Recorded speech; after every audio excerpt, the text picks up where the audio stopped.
my name is Valerie. I am a 10-year-old reader who has a goal of making 100 book talks this summer. You can find them at Instagram and YouTube, Read with Val.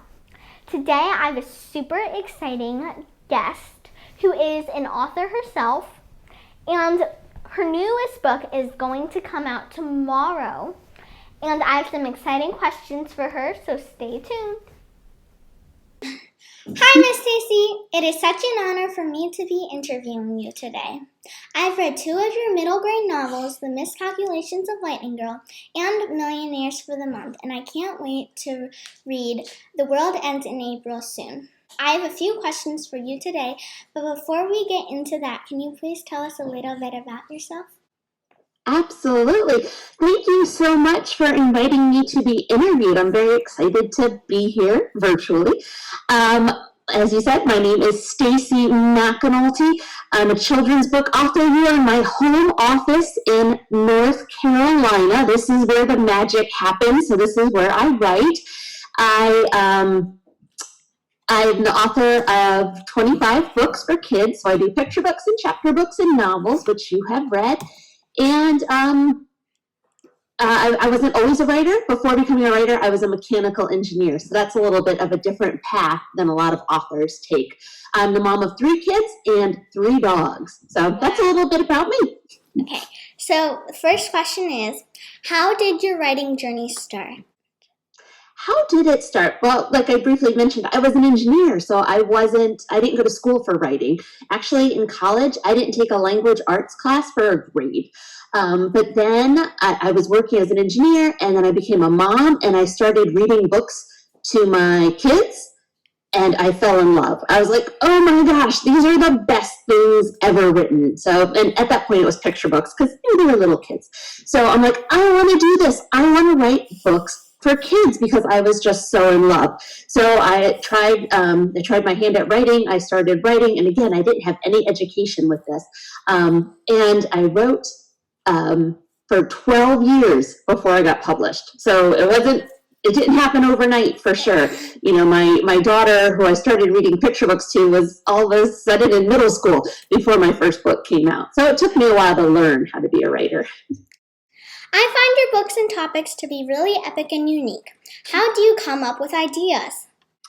How do I come up with ideas? Great question. I feel like ideas are all around us all the time.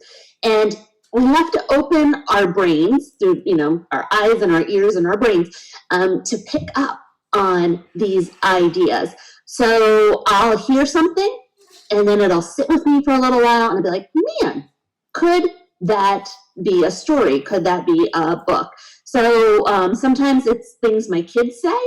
Sometimes it's something from the news. So for Miscalculations of Lightning Girl, I heard a guy talking about how he was an acquired savant. So for those who may not know, Lightning Girl is about a girl who's a math genius, and she became that way because she was struck by lightning.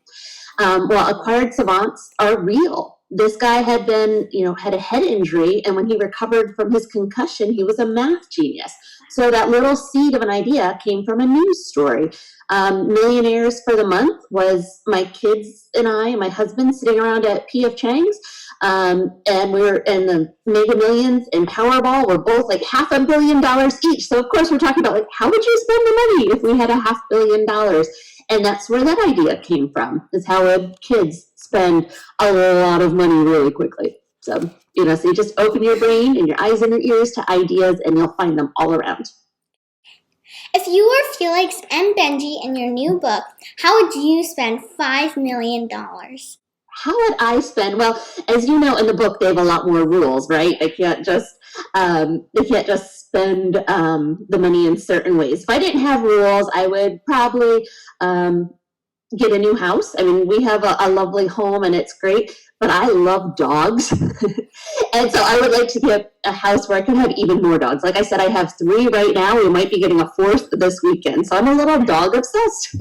So if I could get a place where I could have lots of dogs, not quite a farm, but bigger, where I could have dogs and maybe some rescue dogs. So that would interest me. And then if we weren't in a pandemic, I love to travel. So I would probably also like to go places. But right now we can't do that because, well, one, I don't have $5 million and we're in a pandemic. Yeah. Both the Miscalculations of Lightning Girl and Millionaires for the month have to do with math and numbers. Do you have any special connections with them? Yeah, so I'm not like Lucy Smart. I am not that genius level struck by lightning smart. But like I said, I was an engineer, and I was one of those kids growing up where the teachers always said, oh, she's good at math. So I struggled with reading and writing. I needed special help for reading and writing. I was grade levels behind other students, but I was good at math. So when you're good at something, you do it more and more and more. It's that cycle of success. So I ended up becoming an engineer because I was the math kid, and I liked math, and I still like math. Like I said, I'm the mom of 3 kids, and when they have homework and they're like, hey, Mom, come in here and help me, fingers crossed that it's math. I would rather help them still with math. So I'm not brilliant, but math is something that came more naturally to me. And when you're good at something, you do it more and more. And so I still really enjoy math, and I like doing math. And I'm actually, by North Carolina standards, I've done enough that I could actually teach math in the middle school levels. So again, big heart for math and math teachers.